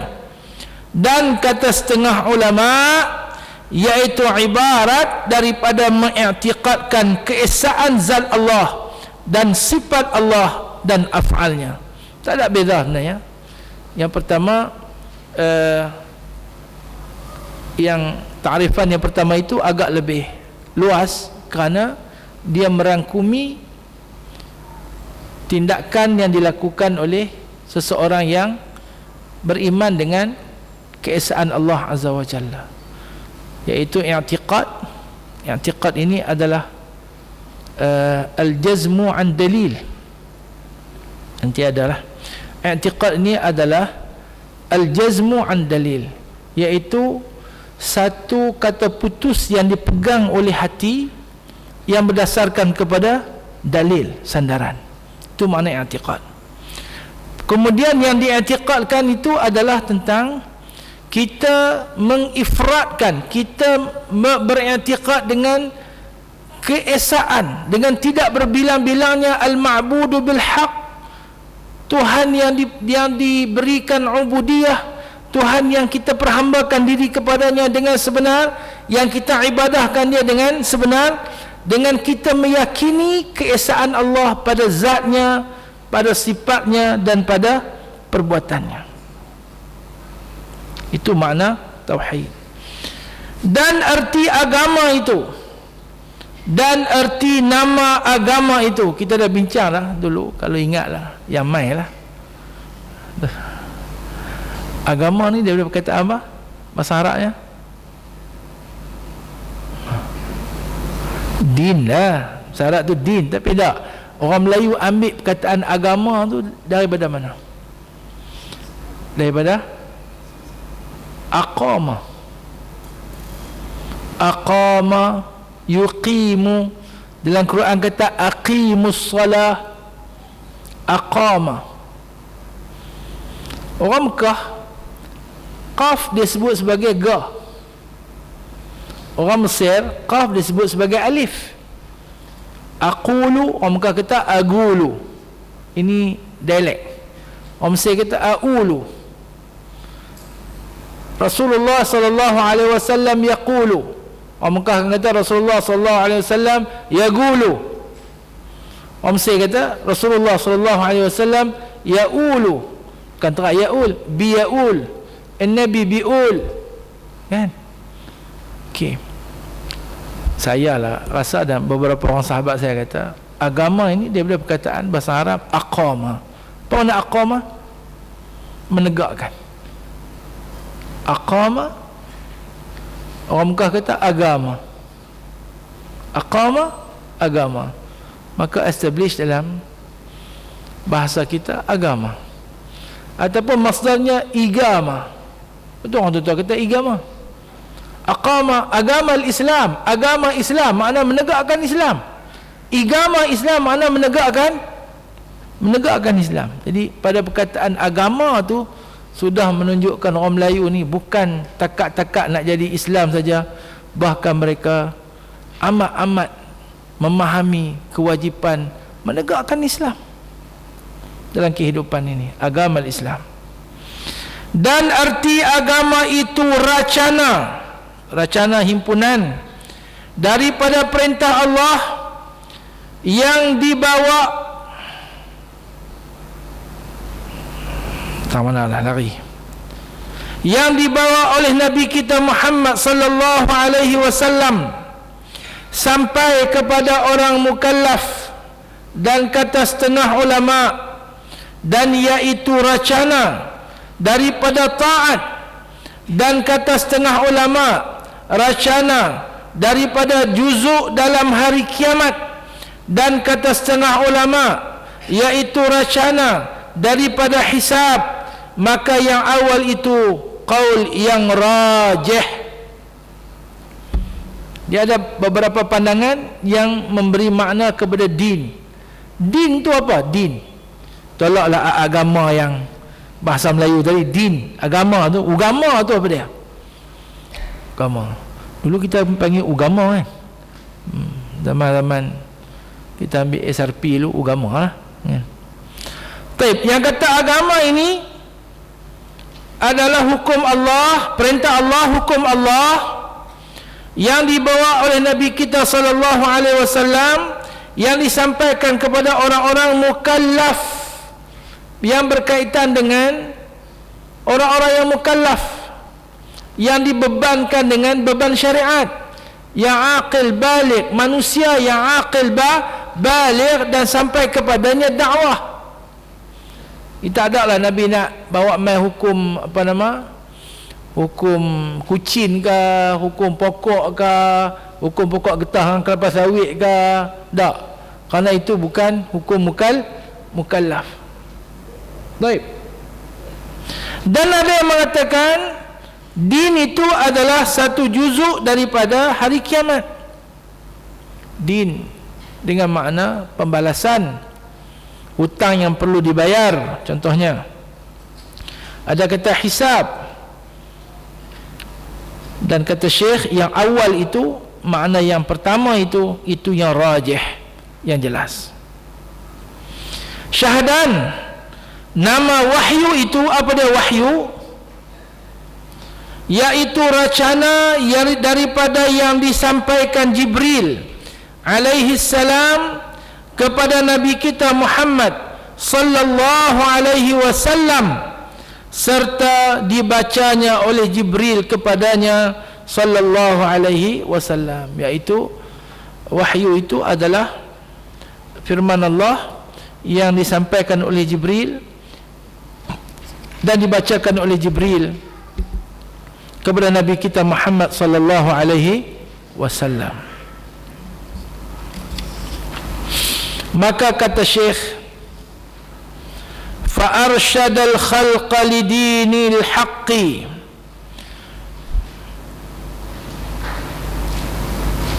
ada tertinggal itu, fa arsyadal khalqa lidinil haqqi.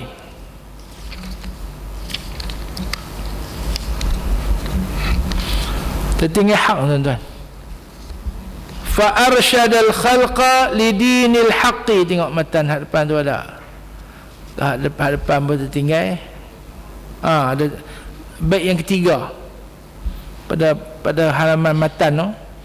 Fa arsyadal khalqa lidinil haqqi bisayfihi wa hadihi lil haqqi Muhammadin al-aqib li rusli rabbih wa alihi wa sahbihi wa hizbihi.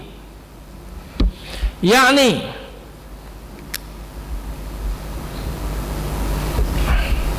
yang menunjukkan ia akan sekalian makhluk bagi agama Allah dengan pedangnya, dan menunjukkan kepada jalannya yang benar Nabi Muhammad namanya, yang menjadi kesudahan segala rasul dan nabi, kerana menjadi ia pesuruh Allah subhanahu wa ta'ala.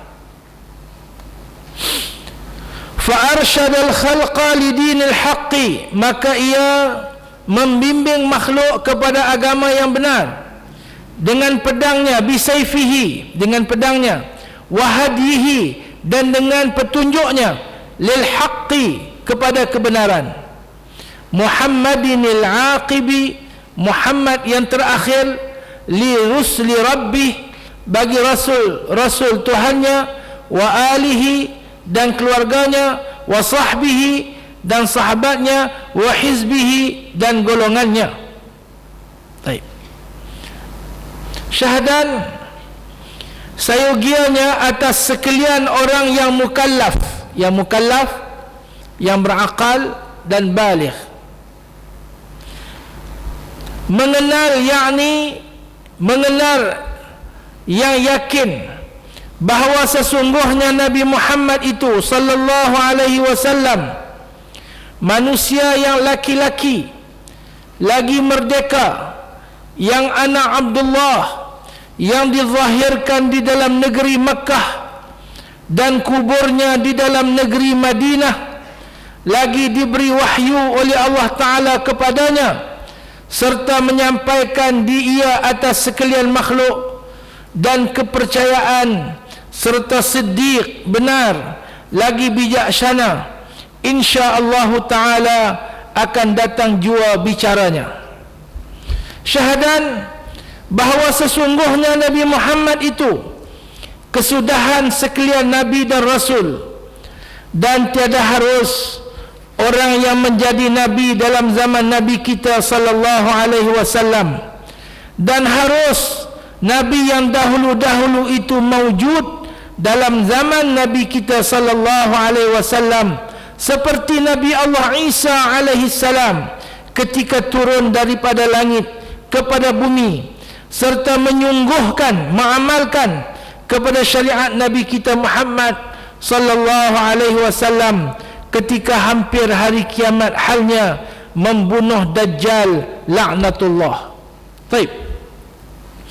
Asasnya kita mesti beriktikad, berpegang bahwasanya Nabi Muhammad adalah penyudah sekalian Nabi dan Rasul. Artinya tidak ada Nabi selepas baginda, dan tidak ada Nabi sama-sama jadi Nabi dengan baginda. Masa Nabi hidup tu ada orang juga Nabi, Tuhan hantar turun wahyu kat si fulan mana, si fulan mana, dia pun Nabi juga. Tak, tidak ada. Hanya baginda seorang yang menjadi Nabi. Walaupun begitu, Nabi yang dahulu-dahulu, Nabi yang diutuskan oleh Allah, diangkat menjadi Allah sebagai Nabi sebelum kelahiran Nabi Muhammad sallallahu alaihi wasallam, harus ada ia, kekal ia, hidup ia sampai kepada zaman Nabi sallallahu alaihi wasallam. Jelasnya dia bagi contoh amat tepat, iaitu Nabi Isa alaihi salam yang akan turun dan akan melaksanakan syariat Nabi Muhammad sallallahu alaihi wasallam dan akan membunuh Dajjal. Dan begitu juga dengan Nabi yang ada, walaupun ada khilaf, ada hidup hambela ataupun tidak, itu Nabi Khidir alaihi salam. Wallahu ta'ala a'lamu bihaqiqatil amri. Dan kata Syekh rahimahullah, wa alihi wa sahbihi wa hizbihi, yakni rahmat Allah dan selamatnya itu atas segala keluarganya, alihi, dan sahabatnya, sahbihi, dan segala jamaahnya dan ahlinya dan isi rumahnya. Jadi ini kita ahlu sunnah berselawat ke atas Nabi, para sahabat dan para ahlul baitin Nabi sallallahu alaihi wasallam. Baik. Pandangan ulama berkaitan maksud keluarga Nabi sallallahu alaihi wasallam. Syahdan, kata Imam Syafi'i radhiyallahu anhu, dan arti keluarganya itu anak cucu Hashim dan Muttalib yang mukminin lagi haram makan zakat. Jadi menurut Imam Syafi'i, yang kata Alu Muhammad adalah keturunan Bani Hashim dan Bani Abdul Muttalib yang beriman dan yang diharamkan menerima zakat.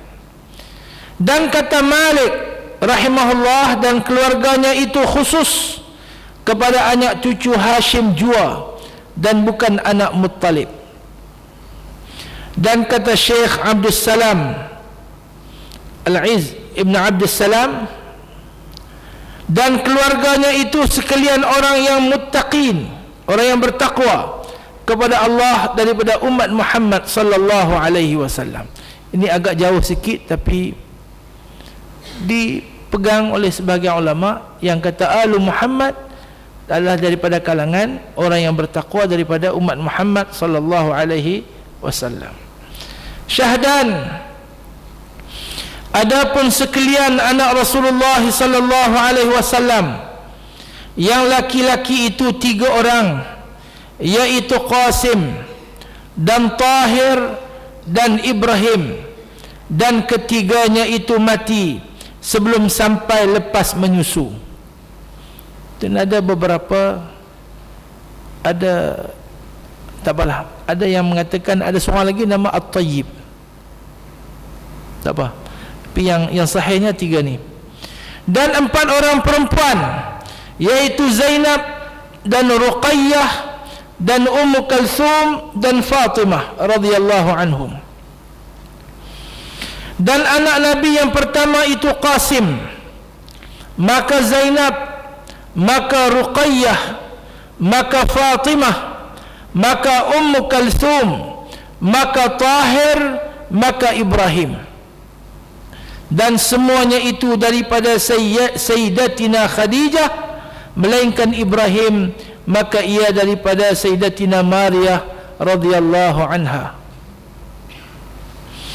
Dan arti sahabah, orang yang berhimpun bersama Nabi sallallahu alaihi wasallam ketika hidupnya, mukmin dengan adat orang yang berhimpun, dan mati halnya beriman, dan jikalau kecil atau buta sekalipun, maka inilah kata setengah ulama yang rajih. Dan keluar orang yang berhimpun di langit ketika Mi'raj Nabi sallallahu alaihi wasallam seperti Nabi Ibrahim dan Nabi Musa dan Nabi Isa dan Nabi Adam alaihi salam dan barang sebagainya, maka iaitu bukan nama sahabah atas qaul yang rajih atas khilaf jumhur ulama Malikiyah radhiyallahu anhum. Jadi sahabat ni orang yang bertemu dengan Nabi di bumi, orang yang bertemu dengan Nabi di bumi, dan ketika pertemuan itu dia telah pun beriman ataupun dia beriman dengan Nabi sallallahu alaihi wasallam. Maka orang beriman dengan Nabi, dia hidup zaman Nabi tapi tak ada jumpa dengan Nabi, dia tak dikira sahabat, dia dikira tabi'in. Orang yang berhimpun dengan Nabi, bertemu dengan Nabi, beriman dengan Nabi tapi bukan di bumi tapi di langit, dia juga bukan daripada kalangan sahabat. Sahabat ni man laqiyahu mu'minan fil ard, man laqiyahu fil ardi wa huwa mu'minun bihi, walaupun sekejap, walaupun sekali, tetap dia mendapat kelebihan sebagai seorang sahabat Nabi sallallahu alaihi wasallam wa radhiyallahu 'anis sahabati ajma'in.